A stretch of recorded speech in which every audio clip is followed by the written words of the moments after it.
Coming up on Tech News today, Yelp's rolling out food delivery, Apple's testing out slo-mo video, and can we throw enough money at Tizen to make it attractive to developers? All that and more next. Netcasts you love. From people you trust. This is Twit. Bandwidth for Tech News Today is provided by CashFly at CACHEFLY.com.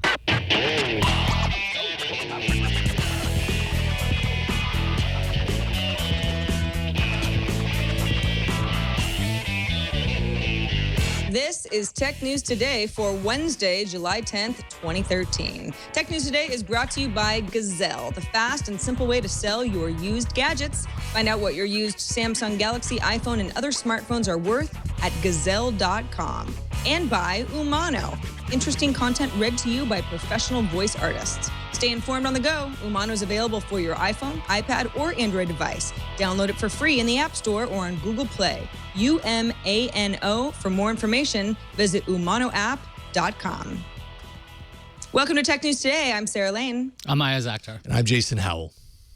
And this is the show where we keep you up to date with all of the tech stories we find the most valuable. Tom Merritt is on vacation this week, but let's get right into the top 10 stories of the day in the news fuse.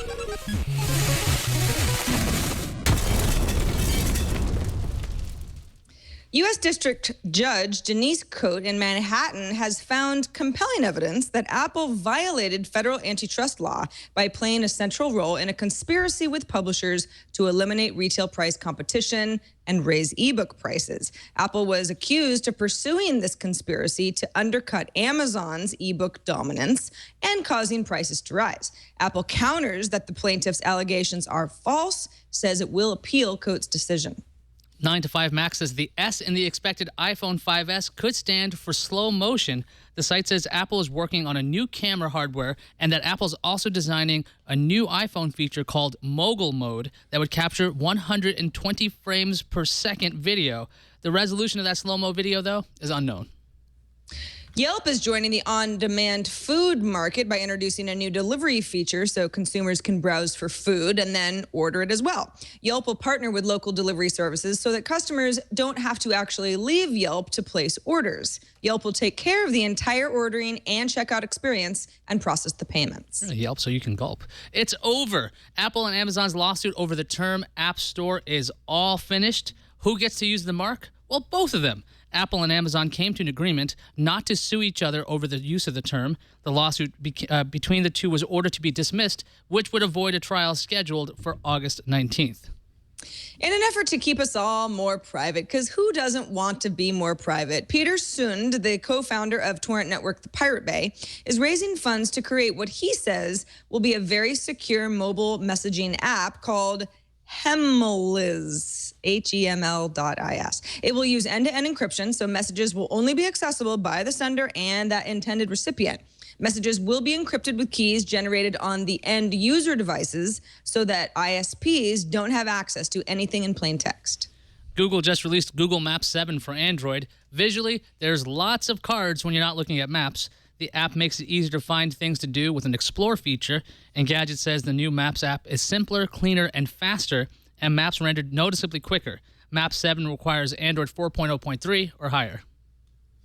If you utilize desktop Hangouts in Gmail, Google+, and via the Chrome extension, the team is giving you a new feature, well, one that they previously took away. You can now make calls from within Gmail again.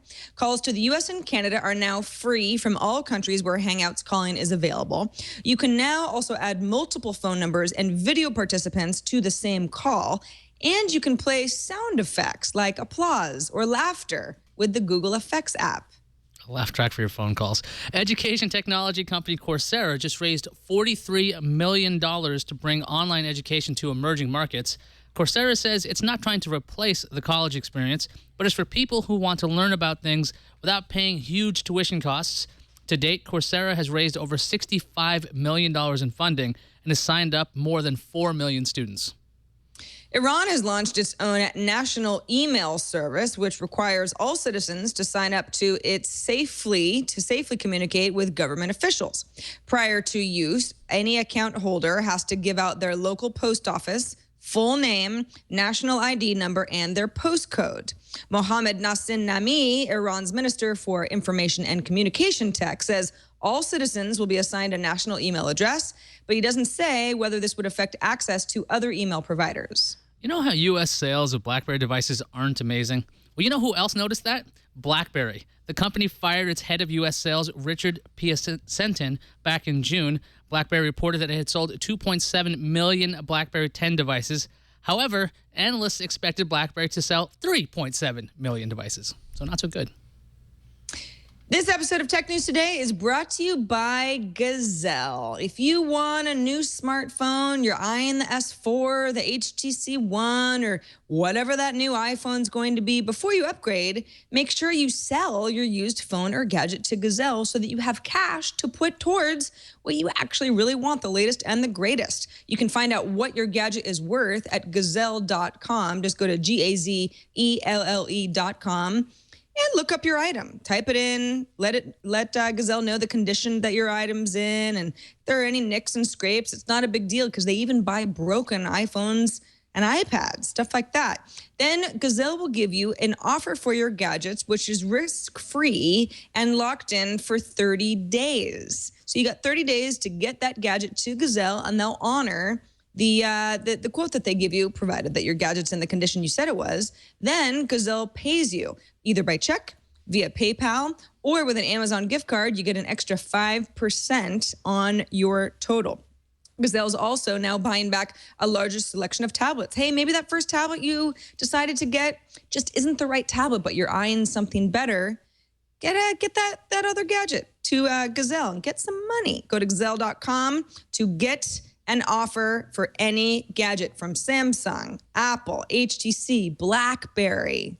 Just go nuts. With Gazelle, you get paid in cash. Payment is fast. It is risk-free. And Gazelle will also wipe your data for free off of one of your devices. So don't worry about that either. Gazelle wants you to feel like they're doing the right thing. Trustworthy stuff. Gazelle has paid over $100 million to over 500,000 happy customers. Free shipping too. What's your iPhone, Samsung, or other Android smartphone worth? Take a minute.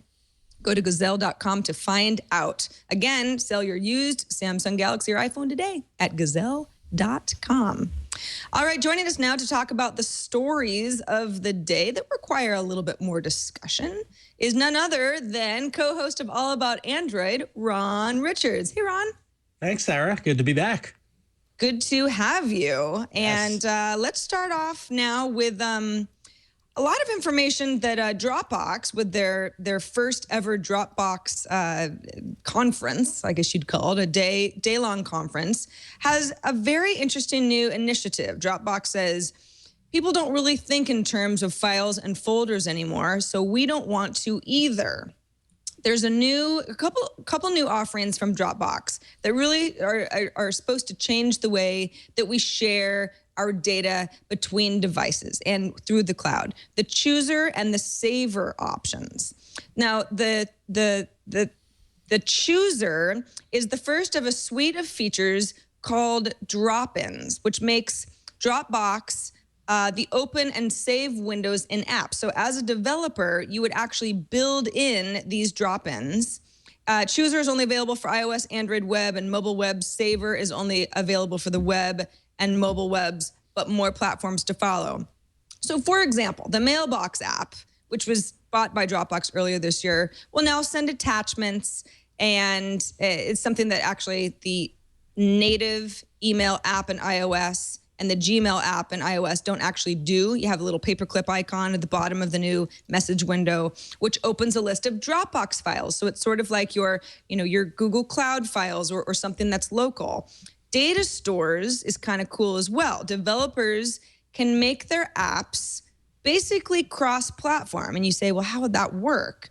Apps would write data about themselves into Dropbox from one device, and then data stores, which is one of these new Dropbox features, would read that data on another. So if, for example, you have a bunch of information about your weight and your, body mass index and fitness stuff in a fitness tracking app, you could send that data to some sort of healthcare app and then have your doctor be able to pull that from the second app. So it's basically apps sharing data via Dropbox with each other and being able to open up an app on, let's say, an Android device that originated in an iOS app, and it should play nicely.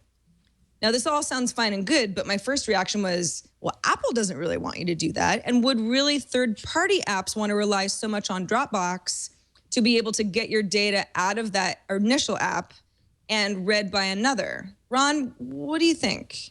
Well, I think the data stores thing, you're right. That's a whole other issue. But moving back up to the chooser and the saver options for developers, as a developer who is currently working with an application that involves files that people download and save locally. Last week, my day job, we launched at Image Comics. We launched downloadable digital comics in PDF format and EPUB and things like that. And one of the questions we had were people using iOS devices. How could they download their comics from their device and read them from the device without a computer? And Apple, we all know the iOS infrastructure doesn't really allow for save as and that sort of thing. This saver option seems like a great option to do that, to enable files to be saved somewhere in the cloud and accessible by other applications. I think that's great. I mean, and it's actually an evolution that Dropbox is taking that is less consumer focused and more developer focused.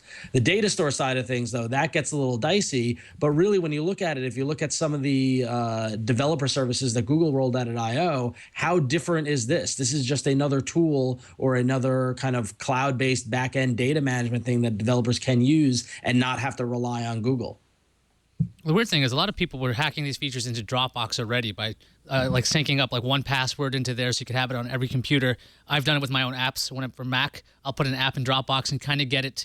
It kind of works on certain platforms. Sometimes it fails entirely, but it's this way to sync up everything. And I know I've switched computers or reformatted machines enough times that all I need to do really nowadays is set up Dropbox and everything else is there.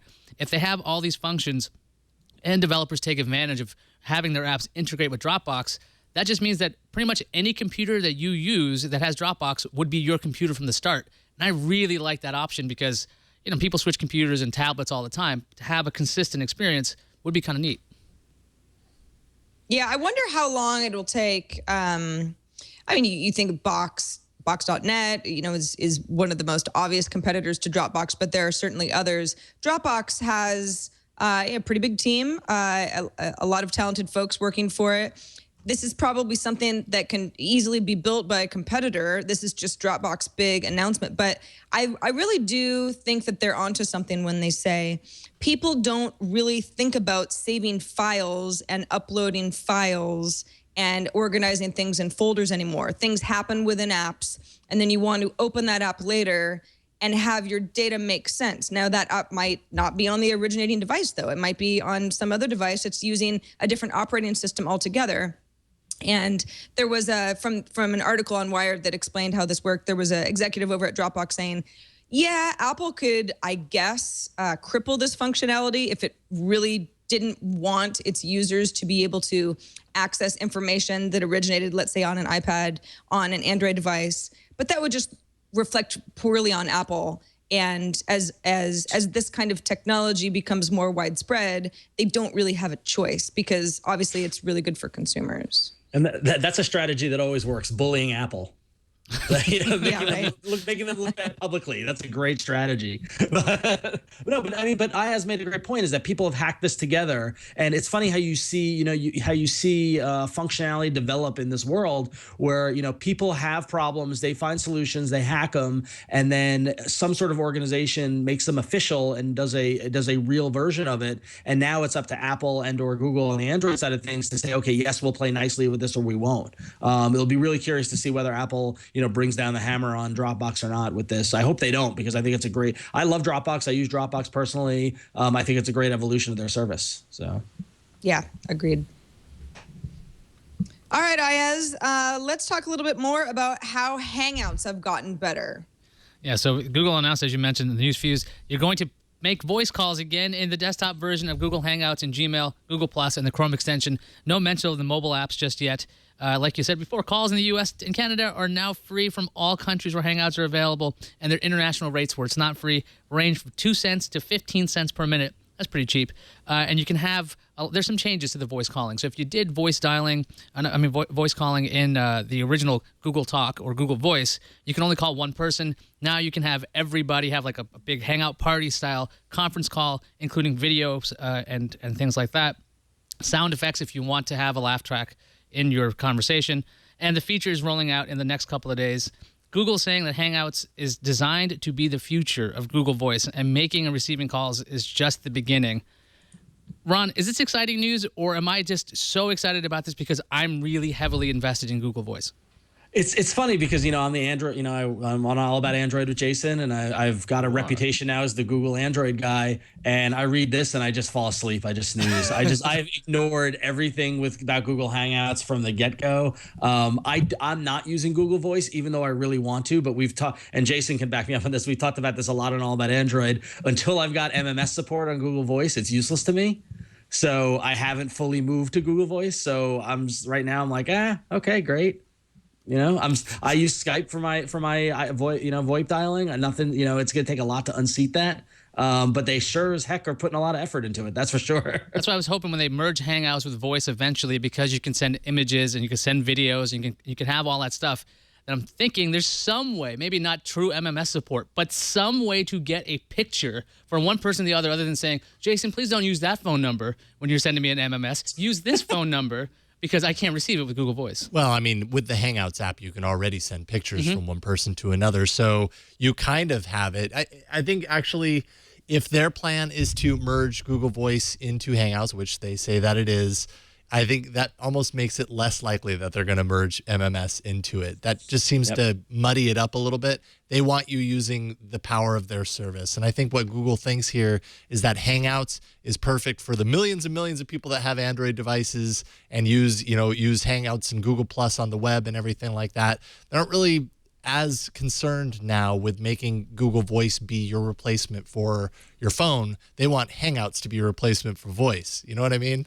So they want it all in that app. So you guys are seeing Voice pretty much being destroyed. That's really depressing. I don't know if it's necessarily destroyed. Depends on what you define as destroyed, right? You still get the routing, the phone routing and the calling capabilities, but we never had MMS. So if that's not there and you get images through Hangouts anyways, is that destroying Google Voice? No, it's just different. It sounds like at least it's some sort of capability, right? It's being absorbed. Yes, it's being absorbed. It's being classified. That's what's happening. Yeah. Sarah, you're a landless person, right? You don't have a landline anymore, right? I don't. Are you excited about something like this?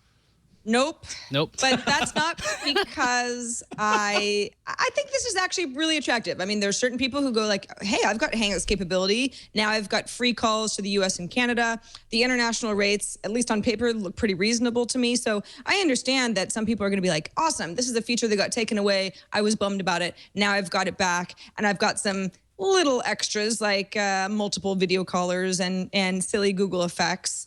Sure, that's fine.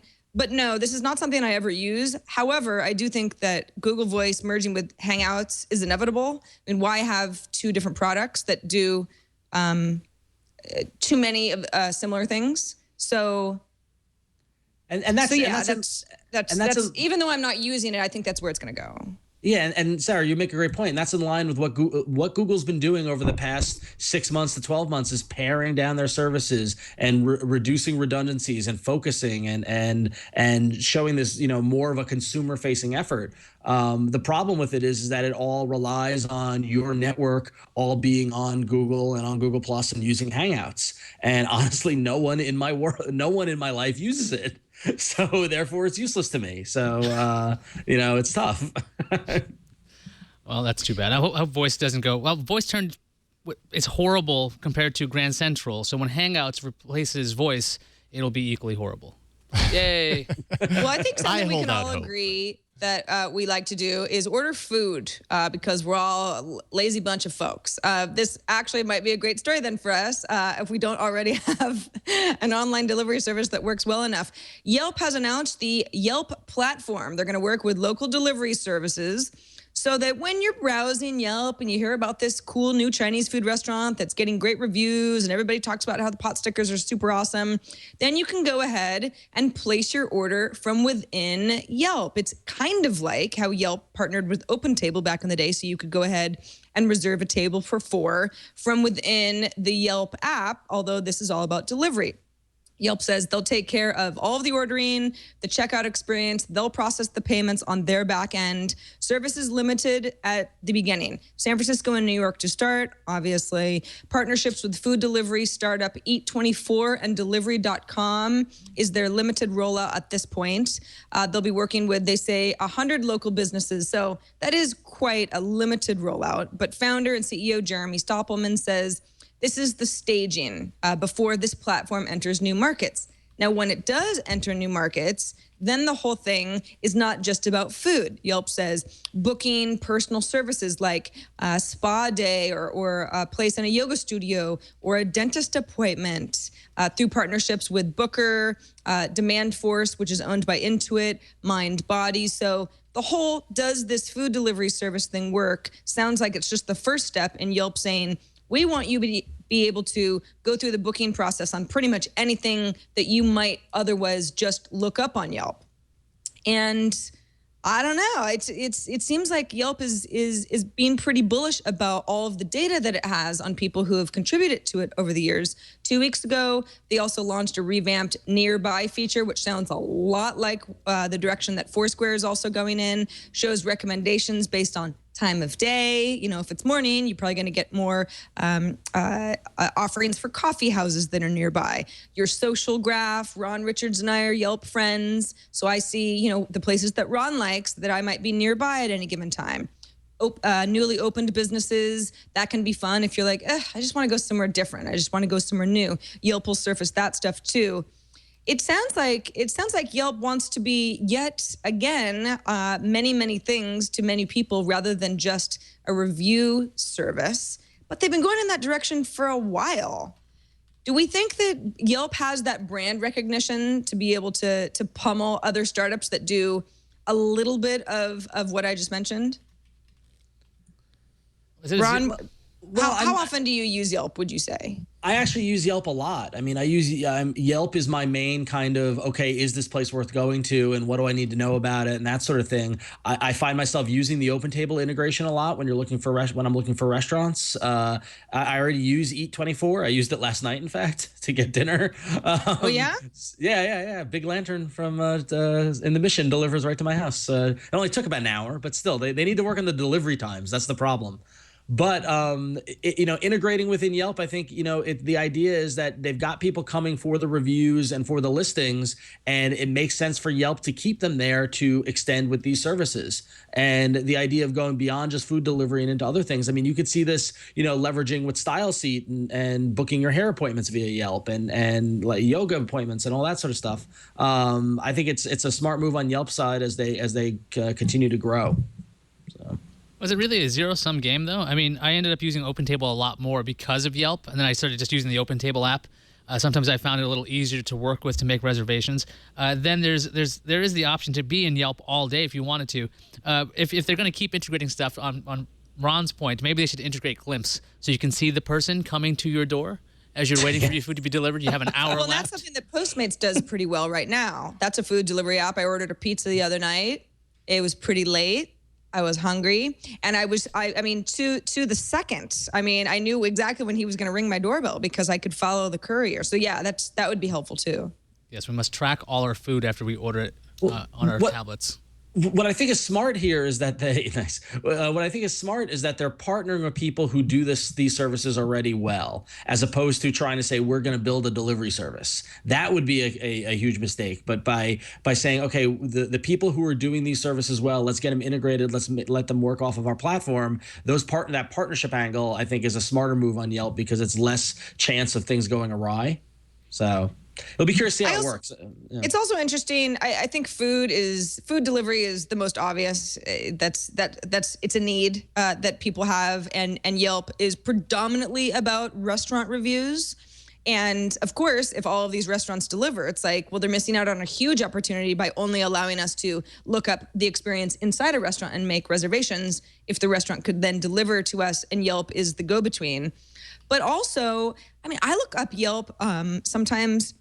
Somebody recommends a new dentist to me, I'll just type their name in Yelp and see what other people are saying. So I think a lot of these other services, if again, this rollout of food delivery ends up going well and they feel like they can expand, that's the real key, because Yelp doesn't really just want to be about food. It's about rating places around you. So that's very interesting market to get into. And yeah, Ron, you mentioned StyleSeed and there are variety of other companies that do this well. Does Yelp become a competitor to them? Yelp is pretty big. I mean, they've got I think 10 million uniques a month just from their mobile app. So 102 million uniques per month overall. It's huge. Maybe we're going to see some partnerships. Yeah, I mean, this is the kind of partnership that can make or break a startup like Eat24. I mean, you could see just a huge explosion of usage of their service, and they could really benefit from that partnership. So I think it's positive. All right, let's take a moment to thank Umano, a really fun app for sponsoring this episode of Tech News Today. We read a lot of articles here when we put together our show, but you can't always read every article that's online, certainly not. Wouldn't it be great if you could listen to those articles the same way you would an audiobook or a podcast? But not just that, you would listen to them read to you by professional voiced artists. So not just like a robot or some sort of like a built-in kind of a Siri type of voice. Umano is an app that not only discovers good articles and news stories from a variety of trusted sources, but then has them read to you by voice artists who are extremely talented. What you can do is listen whenever you feel like it, whenever it's convenient for you. If you're stuck in your car, if you're working out, if you're folding laundry at home. I mean, anything where you're like, gosh, I can't really read anything right now, but I could certainly absorb this information. You can browse a selection of topics and publishers, personalize your news preferences. If you never want news stories about music, you can filter those out. You can make playlists. Then, of course, you can share your favorite articles via email, via a variety of social media. And you can download it for free on your iOS or your Android device. That ought to make Ron Richards happy. Read by professional voice artists, articles cover a large spectrum. You can filter them, make sure that you're only hearing articles that matter to you, and new articles and fresh content is added daily. Perhaps best of all, commercial free, no ads. Make those playlists, listen to them offline, and don't worry about the ads, and stay informed on the go. Download Umano for free today from the Apple App Store or via Google Play. It's spelled UMANO, umanoapp.com. And thanks to the folks at Umano for sponsoring this episode of Tech News Today. All right, Ayaz, let's move on to a bit of a development challenge for people who do that sort of thing. Yeah, if you like to make apps, Samsung and Intel want to give you money. They're hosting a Tizen app development challenge, and it's going to award a total of $4 million in prizes to developers. A winning app can make as much as $200,000. Developers have until November 1st to submit their apps for Tizen. Judging occurs between November 4th and the 25th. Winners are announced in December. So the top game can win $200,000. The best non-game app can win $120,000.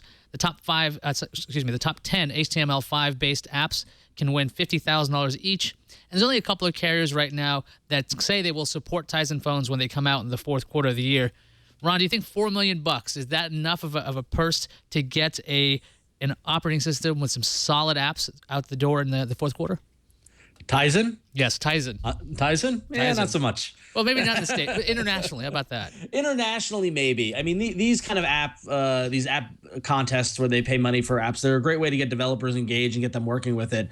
But really, I mean, it's not the kind of thing that makes or breaks an operating system. I mean, clearly, Tizen's got much more international footprint than it does here domestically, so it's a non-issue for us. But it is a good way to get developers engaged. But it's not the kind of thing that's going to overtake, an Android or iOS environment just by having a few games and a few apps that are built on their platform. Yeah, but that's how Android where it got its start, right? Google had that big developers challenge. They gave like $25,000 a piece. They had tons of apps. They had I was actually there for the G1 introduction to see Android for the first time, and they had a couple of these things like Shop Savvy. It seemed to really bolster it because you go, oh, this is a unique thing I can get. Do you think the smartphone market is just too mature to have another competitor?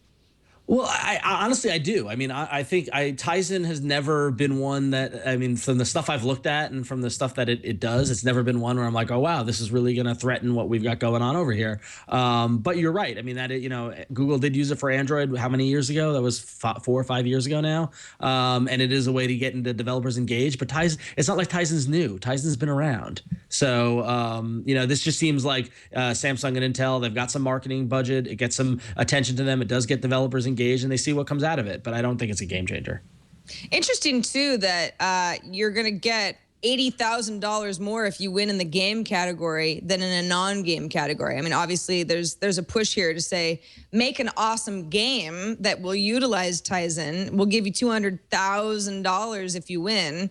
If it's a non-game app, you get $120,000. Still, it's not chump change there, but interesting that there's certainly a bit of a weight on cool games, just based on probably the market and what they think is going to make the most sense. But I agree with you, Ron. This is the sort of thing that is great for a select few developers who win, and perhaps gives them more attention than they would have gotten otherwise, just being part of the challenge. But it doesn't create some sort of a gold rush of developers saying Tizen's the wave of the future. Does which company has more to gain from this? If Intel gets a lot of apps for this, maybe they can power Tizen phones. But Samsung, they already have tons of Android phones, Windows phones. They also have Tizen. They have all kinds of phones. What is in it for Samsung to even bother with this? Oh, it's got to be the partnership with Intel. It's got to be something where Intel's coming by saying, "Hey, we'd love to do this sort of thing," and Samsung's going, "All right." And keep in mind, I have no insight into the business at NTT Docomo in Japan or Korea or all those markets. So for all I know, Tizen could be the next big thing, and in 2 years from now, we're going to talk about how great Tizen is and how it overtook Android. So I'll reserve the right to be wrong about this, but this just screams, kind of marketing budget partnership, and Intel and Samsung going, "Hey, we've got this money that we've set aside for this marketing campaign. What can we do with it? Let's do something interesting." And games are the way to get, to get mass people interested in a platform. So I'm not surprised by the pricing on the game side. All right, let's move on to an interesting feature possibly coming in the next iPhone. Hard to say, though. 9to5Mac is reporting that Apple is designing a new camera feature, possibly for the 5S. Let's just go ahead and say the next iPhone will be called the 5S for purposes of this story, called Mogul Mode. At least that's what it's being called internally. This was shared by somebody, Hamza Sood, via Twitter, which 9to5Mac has used as a source before for kind of hidden iOS code. So these are apparently hidden references inside the latest iOS 7 beta. Now, Mogul is a feature in development that would allow the iPhone to capture video at 120 frames per second. Now, that doesn't necessarily mean that it would be recorded at 120 frames per second, but possibly so. What's neat about 120 frames per second is it gives this very kind of floaty, almost ethereal quality to a variety of videos. This is something that actually the Galaxy S4 has 120 frames per second. It has a video capture mode, although the frame rate is not great, and some have said it's kind of gimmicky. It's not really something that you would use regularly. But yeah, I mean, this video, for our video viewers, you can see that the butterfly wings are flapping obviously a lot more slowly than they would be if there was actually a butterfly in front of you. So it's very cool, depending on, of course, what you're shooting and what you're going to do with it. Now, this was discovered in iOS 7, but again, this is not necessarily going to be part of the next iPhone. Back, I think, in iOS 5, there was some code that related to panorama mode that we never even saw until the iPhone 5 came out because the hardware had to catch up. However, in iOS 7, because iOS 7 Beta 3 came out a couple days ago, developers now have access to 60 frames per second video recording functionality. They also have support for enhanced playback, audio recording, some other goodies. So it certainly points to, if the hardware was there, this might be something that Apple could offer. and possibly say, well, other phones do it too, but ours does it better. Here's why we're superior, blah, blah, blah. I don't know, guys. When I'm looking at these videos, I'm sort of like, gosh, I mean, if I could do this via Instagram video, then all of a sudden Instagram videos might be a lot kind of more artistic and beautiful. Am I the only person who thinks 120 frames per second is awesome, or is this a gimmick? I think it's a little bit of both. I think we're continuing to see the phone evolve as a media device, and and taking photos, and then videos are really the next frontier. And so they're going to keep pushing those cameras, both the hardware and the software, to support the best quality it can, because it becomes a selling point.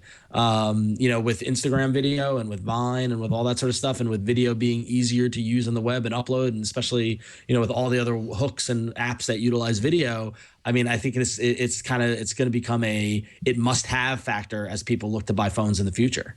But that said, it's a little bit of a gimmick. I mean, panorama mode, I feel as a little bit of a gimmick too. When it works well, it's great. But I mean, how many panorama pictures are we all taking? I mean, I took one this weekend, which was the first time I've probably even tried that feature out in 6 months. The same thing happened to me. I was actually at a baseball game in New York at the Mets game. And I was taking a picture of the stadium, and I was like, oh, hey, I have panoramic mode. And that was, I think, the first time I've used it in, I can't even remember how long. You forget that it's there. And I know Android also, we also have that, Jason, what is it called? The Photosphere? The Photosphere, yeah. I completely forgot we had Photosphere on that. These little like photo gimmicks, unless you have a platform to publish them to, they don't become a crucial part of your media creation. And so while while panoramic stuff and the photospheres are cool, I can't easily post that to Instagram or whatever, so I don't use it. So you forget about it. But if somebody is there creating video, and with the success of Vine and the success of Instagram video, if more and more people are creating videos, they're going to want a better quality video to produce. At this stage of the game, you have to have lots and lots of stupid little gimmicks. We've seen Samsung really push the envelope when it comes to having all kinds of weird gadgets. I can track your eyes. You can do these gestures. You can float your hand over it. Samsung's got some really cool things going for it, because otherwise all these devices are pretty much the same. And the way Apple's probably going to do something like this is spin it into, like, imagine you could slow down time.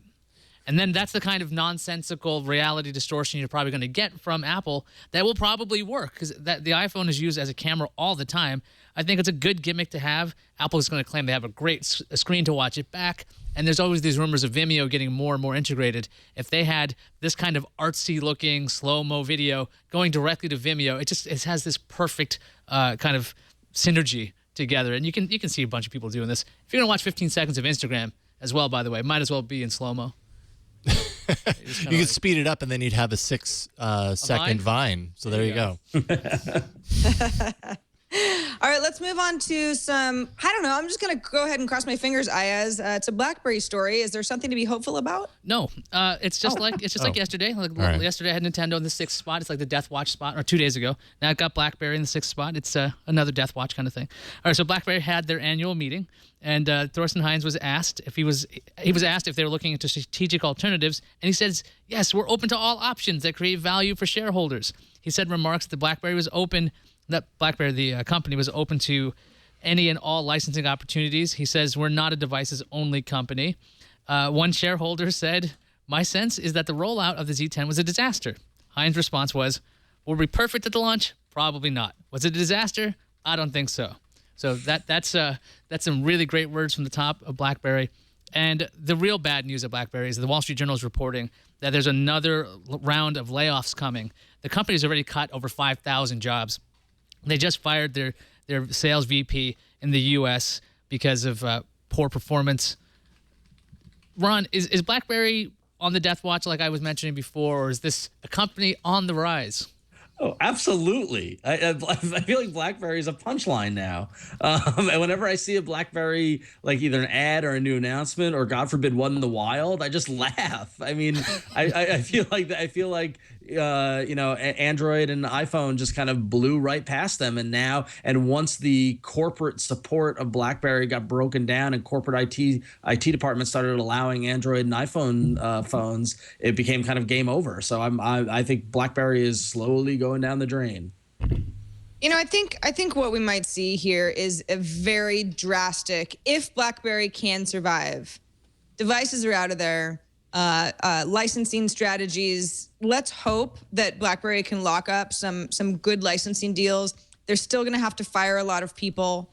They're going to have to get rid of some executives that they simply don't need for areas that aren't working. Rollout of the Z10 in the U.S., a disaster. Well, BlackBerry has had too many of those disasters. If it can reinvent itself as a much slimmer, leaner company that can provide that sort of secure, private offering, particularly to enterprises, it can still remain a company, but that's not without a lot of people falling by the wayside. The hardware business is not working. And I mean, this time last year, remember the whole march up to new BlackBerry devices and BlackBerry 10, and it was delayed like a million years, and we all thought, this is ridiculous. How much can all this stuff be delayed? But maybe it'll just be so awesome that BlackBerry will come surging back. That didn't happen. That just sounds like what everybody said about Palm. It's like, oh, the phone's coming out, it'll be great, and we'll wait. And it came out, and oh, it's really good. It really is good. And then it kind of annoyed some of its core fans as well. A portfolio manager over at McNichol and Associates said about Heinz, he's talking about partnerships and being open to talks. And I don't think you say that unless you've had a talk or two with interested parties, and that gives you some confidence. That's the most optimistic analyst I've ever seen. It's like, well, he must be talking to people. They must have a deal in place. Or not. I'll make a crazy prediction for that analyst. I will say that BlackBerry will get bought by HP.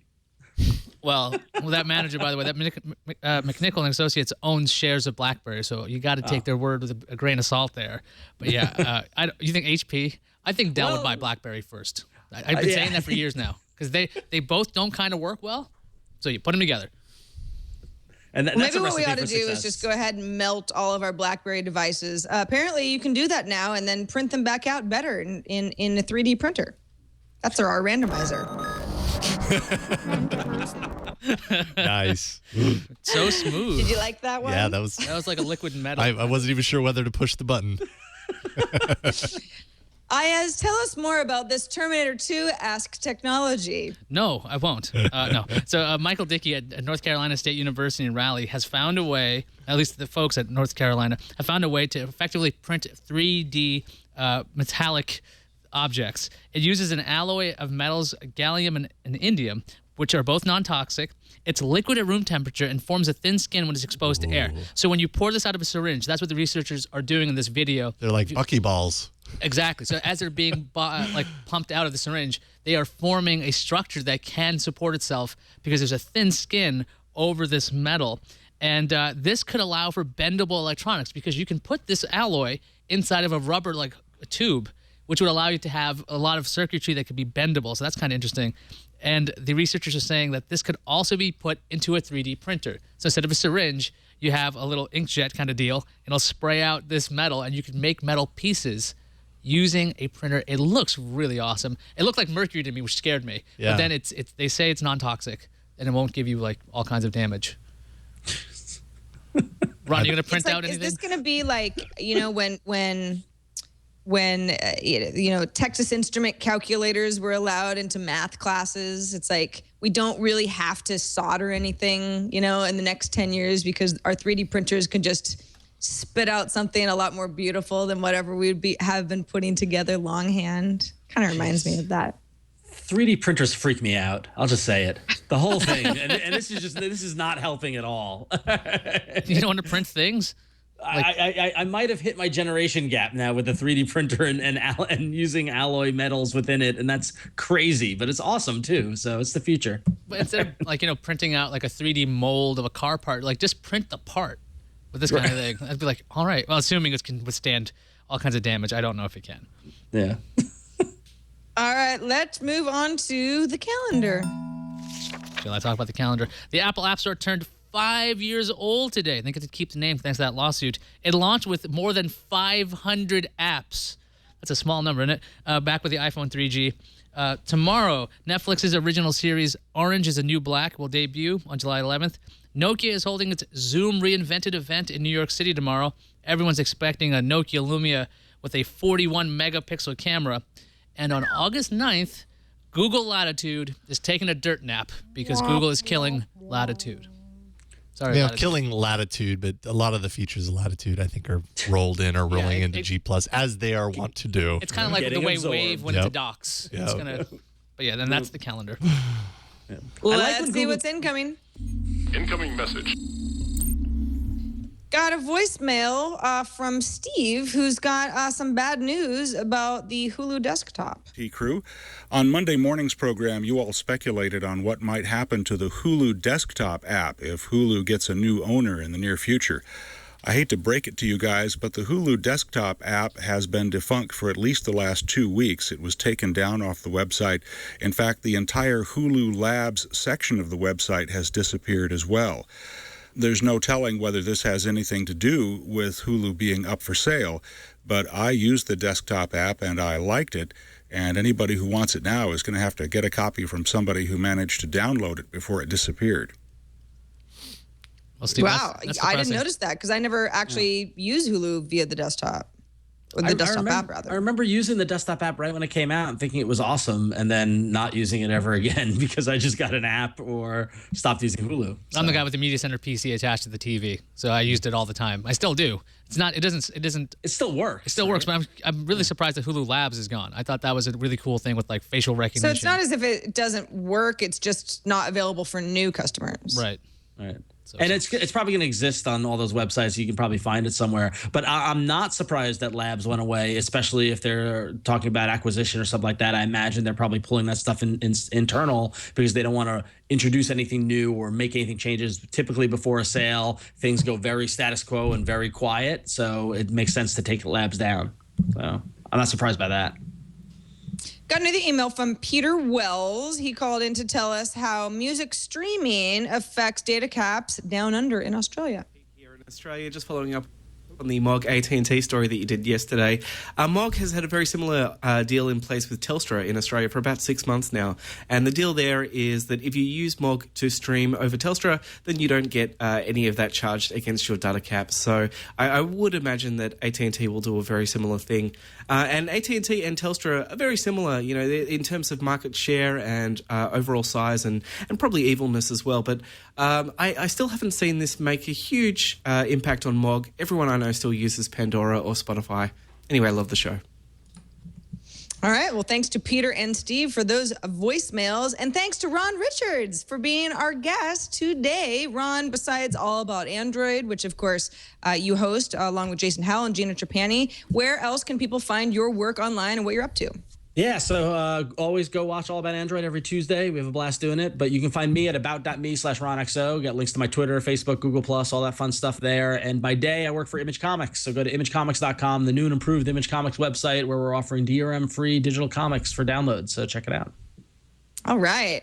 And thanks to everybody who participated in our subreddit, technewstoday.reddit.com, where you can vote up and down stories or submit stories you want us to talk about.